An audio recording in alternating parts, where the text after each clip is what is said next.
जिस इस्लामी मुल्क के अंदर अदलिया और कौम दोनों आज़ाद हों तो फैसले ऐसे होते हैं।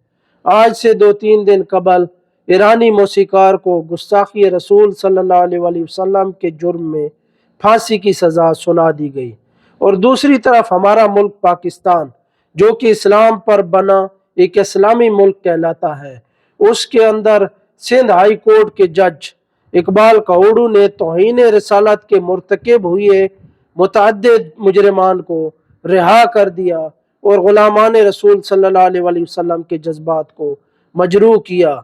भला ये कैसे हो सकता है कि सिंध हुकूमत गुस्ताखों की हामी हो और पंजाब हुकूमत पीछे रह जाए? ये तो मुमकिन नहीं। गुज़िश्ता शब नामुबारक कादियानी केस में, जो कि पाक कलाम कुरान मजीद में तारीफ करता रहा, उस नामुबारक सानी मलून को रिहा कर दिया गया, जिसके खिलाफ आवाज़ उठाने वाले सैकड़ों तहरीकी भाइयों को पाबंद सलासिल कर दिया गया। बस मैं आखिर पर यही कहूँगा कि ये है इस्लामी मुल्क पाकिस्तान, जिसकी बुनियाद ला इलाहा इल्लल्लाह मुहम्मदुर रसूलुल्लाह सल्लल्लाहु अलैहि वसल्लम पर रखी गई। खत्म नबीन हूँ फरमान मोहम्मद